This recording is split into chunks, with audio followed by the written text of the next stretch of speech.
Honestly, I was attracted to the body of work. I loved the script. It read like a dramatic thriller, and I always found it a challenge, and when it's done well, to make sort of many different storylines work within one film. And I thought the script did an excellent job of it.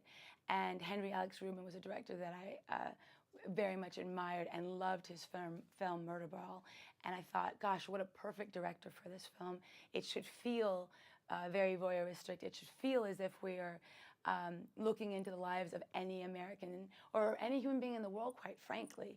It's really a human story, and it's really a story about human beings living in this new age where the internet and the digital age is going nowhere. And how are we now interacting as human beings with one another, and how does that affect our relationships? It's this brave new world. Well, disconnect is speaking about how can you be so connected in some ways to be able to talk to someone in Japan or anywhere in the world and find like-minded souls, and yet you can have a warm body in your house and not be interacting with them. And how do we find our way back to one another and find a balance? And I think really it examines just the life that we're all living in right now. And it's a cautionary tale in some ways. And in some ways it reveals what so many people have been through and are going through as we speak. Well, I mean, I guess the iPhone, I couldn't live without. I mean, when you don't have your phone, when you can't find your phone, and all the information on your phone is on the internet, my God, it's like the most frightening thing in the world. So that's probably the first, and then after that, I'm really into the iPad. So light. Are you There ready for you. for technology rehab, or are you okay with Oh, all this? actually, I'm far from needing rehab because I have a healthy distance from it all. I'm not someone who spends my days on the internet, no. Or needing technology. Of course.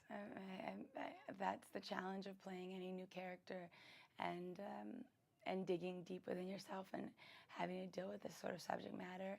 It's always a challenge, and it always tests you.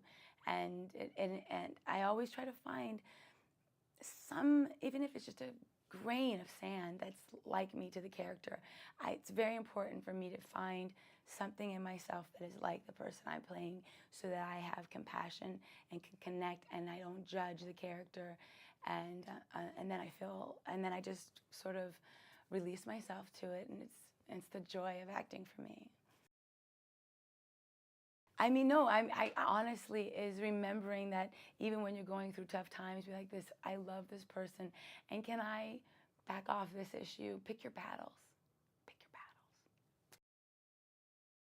battles. I mean, I think Cindy Hall loves her husband dearly and is reaching out to him, and he is not there for her, and we all find ourselves in a time when you feel like you've lost everything, and you find yourself in a very desperate place, and then you make a connection with somebody, but then when your husband comes back to you and you have to fight for your lives to get your life back and right the wrong that's been done to you, you team up and you sort of are thankful for this terrible thing that's happened, because in many ways it brings them closer together and makes them realize that material things are not important, but their love is most.